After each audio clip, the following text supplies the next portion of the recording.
Uli dotiki naho di joloni abangsani. Salam dan selamat pagi Bapak Ibu, saudara-saudara yang dikasihi Tuhan Yesus Kristus. Kita berjumpa kembali dalam renungan harian HKBP Distrik 25 Jambi. Firman Tuhan yang menjadi renungan untuk kita pada pagi hari ini, Sabtu 1 Mei 2021, tertulis dalam Mazmur 40 ayat 9. Aku suka melakukan kehendak-Mu, ya Allahku, Taurat-Mu ada dalam dadaku. Sekali lagi saya bacakan. Aku suka melakukan kehendak-Mu, ya Allahku, Taurat-Mu ada dalam dadaku. Firman Tuhan ini adalah suatu pernyataan, suatu kesaksian dari pemazmur.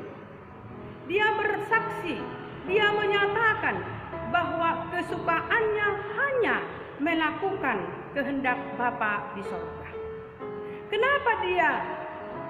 Mengapa pemazmur suka melakukan kehendak Allah? Jawabannya adalah yang pertama, karena dia sudah merasakan bagaimana besarnya kasih Tuhan, bagaimana besarnya perbuatan Allah dalam hidupnya, bagaimana besarnya kebaikan Allah dalam hidup pemazmur. Itulah yang membuat dia menjadi firman Tuhan, menjadi kesukaannya. Yang kedua, karena dia sudah merasakan orang yang melakukan kehendak Allah tidak akan kecewa. Orang yang melakukan kehendak Allah tidak akan dikecewakan dan tidak akan sia-sia. Tuhan akan memperhitungkan orang-orang yang melakukan kehendak Allah. Firman Tuhan mengatakan dalam 1 Yohanes 3 ayat 22.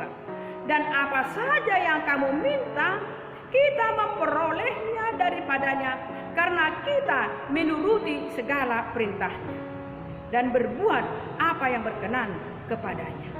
Oleh sebab itu, kenapa pemazmur suka melakukan firman Tuhan?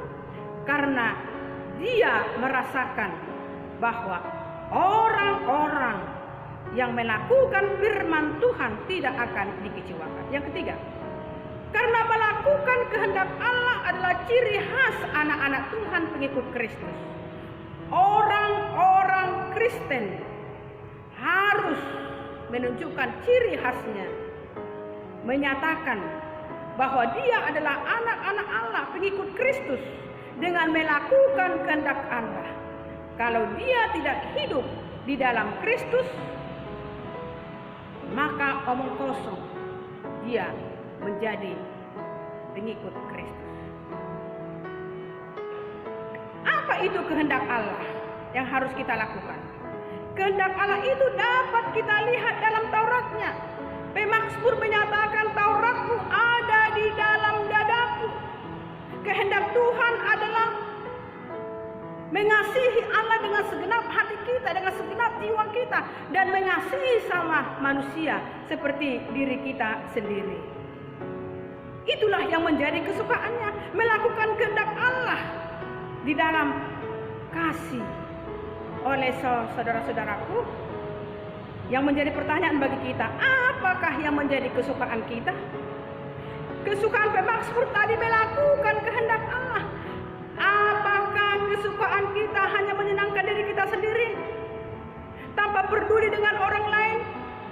Ada yang mengatakan yang menjadi kesukaannya, mereka memiliki kesenangan, suka berbohong, suka menggosip, tidak peduli dengan Tuhannya, hanya mencari harta, mencari kesenangan sementara. Oleh sebab itu, sebagai orang Kristen pengikut Kristus yang percaya kepada Yesus Kristus, marilah kita senantiasa, saudaraku, berkeinginan, bertekad untuk melakukan kehendak Allah.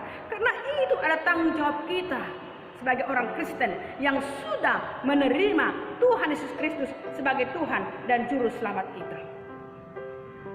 Melakukan kehendak Allah akan memberikan kebahagiaan dan kesenangan sejati, karena itulah yang memberikan kehidupan yang kekal kepada kita. Matius 7 ayat 21 dikatakan, bukan setiap orang yang berseru kepada Tuhan, Tuhan akan masuk ke dalam kerajaan Allah, melainkan dia yang melakukan kehendak Bapa di sorga. Oleh sebab itu, marilah kita sebagai orang Kristen pengikut Kristus untuk melakukan apa yang diberikan Tuhan kepada kita. Amin.